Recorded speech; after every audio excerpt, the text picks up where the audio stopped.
Let's be honest, folks. American elections are expensive, like really expensive. And guess who foots the bill? You guessed it. Wealthy individuals and corporations. They throw their money around like confetti at a parade, except instead of celebrating, they're buying influence. These donors, with their deep pockets, have a disproportionate say in who gets elected and what policies get enacted. They're like the VIPs at a concert, getting backstage passes while the rest of us are stuck in the nosebleed section.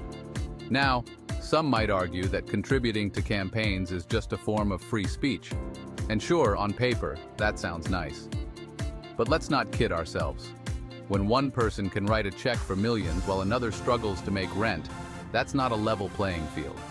That's a system rigged in favor of the wealthy, where their voices drown out the concerns of ordinary Americans. This creates a dangerous imbalance of power, undermining the very principles of democracy. It's time we acknowledge the elephant in the room, or rather the giant money-stuffed wallet in the room. The undue influence of wealth in our elections is a threat to our democracy, and it's high time we did something about it. Otherwise, we're left with a government that serves the interests of the few, not the many. And that's not a democracy. That's just plain wrong. You know how people say money can't buy happiness? Well, in politics, it can buy you a whole lot of influence. Wealthy donors don't just throw money at any candidate who asks nicely. They pick and choose, aligning themselves with politicians who share their interests and will champion their causes. Think of it like a political matchmaking service for the ultra-rich. Billionaires on the left might support candidates who promise to address climate change or income inequality. On the right, they might back those who vow to cut taxes or deregulate industries. It's all about finding a politician who will scratch their backs, and in return, they'll open their wallets wide. This creates a system where politicians are beholden to their wealthy benefactors, not necessarily their constituents. It's like they're playing a game of Simon Says with the ultra-wealthy, contorting themselves to please their donors rather than representing the needs of the people. This can lead to policies that benefit the privileged few at the expense of the many, further exacerbating the gap between the haves and the have-nots. It's a vicious cycle, really. The wealthy donate to elect politicians who will enact policies that benefit them, which in turn allows them to accumulate even more wealth, giving them even more influence in the next election. It's enough to make your head spin. All right, let's talk about campaign contributions. These are the financial lifeblood of any political campaign, the fuel that keeps the whole operation running. From TV ads to rallies to staff salaries, everything costs money. And in American politics, you need a lot of it to even stand a chance. Now, there are limits on how much individuals can donate directly to candidates. But here's the catch. There are ways around those limits. Enter political action committees, or PACs, as the cool kids call them. These groups can raise unlimited funds from individuals, corporations, and unions, and then use that money to support or oppose candidates. Think of PACs like the middlemen of campaign finance, funneling huge sums of money from wealthy donors to candidates who align with their interests. This creates a system where candidates are constantly chasing after dollars, spending countless hours courting wealthy donors instead of, actually talking to voters. It's like a never-ending fundraising telethon, except instead of tote bags, the prizes are political favors. And guess what? It's perfectly legal. Welcome to American politics, where money talks and everyone else just whispers. Section 4, the shadowy world of dark money and its implications. Hold on to your hats, folks, because things are about to get shady. We're diving into the murky depths of dark money, the political equivalent of a backroom deal done under the cover of night. This is money that finds its way into elections without anyone knowing who's behind it. Imagine a shadowy figure in a trench coat, slipping an unmarked envelope full of cash to a campaign operative. That's dark money in a nutshell.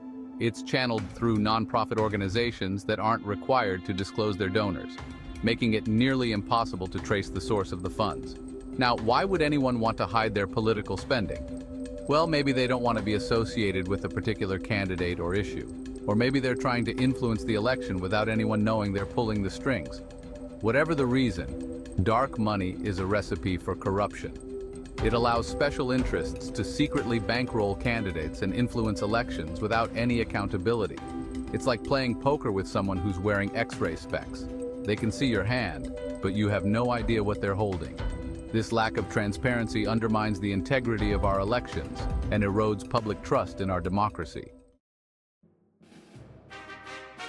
Section 5, Citizens United, a landmark ruling with lasting consequences.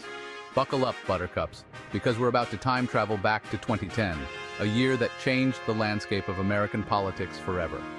It was the year the Supreme Court, in its infinite wisdom, decided that corporations are people too. Well, not literally, but in the eyes of the law, they have the same rights as you and me, including the right to spend unlimited amounts of money on elections. This landmark ruling, known as Citizens United v. Federal Election Commission, opened the floodgates for corporate money to pour into our elections. It's like someone gave a fire hose to a bunch of thirsty billionaires and told them to aim for the political system. The result? A tidal wave of cash, much of it dark money, swamped our elections. Corporations and wealthy donors gained unprecedented influence over the political process, while ordinary citizens saw their voices drowned out by the cacophony of corporate cash. Citizens United was a devastating blow to democracy, further tilting the playing field in favor of the wealthy and powerful. It allowed special interests to hijack our elections, turning them into auctions where the highest bidder wins. It's enough to make you want to scream into the void. Section 6. Reclaiming our democracy, the need for reform. Okay, so we've established that money has too much influence in American politics. But what can we do about it? Well, the first step is acknowledging the problem. We need to shine a light on the shadowy world of campaign finance and expose the undue influence of wealthy donors. Next, we need to push for reforms that limit the role of money in politics. This could include things like overturning Citizens United, requiring greater transparency in campaign spending, and creating a system of public financing for elections. Now, I know what you're thinking, John, you sweet summer child. Do you really think those in power will willingly give up their money advantage? And you're right to be skeptical. But cynicism won't get us anywhere. We need to fight for a more equitable political system, one where every voice is heard, not just the loudest wallets in the room. This won't be easy.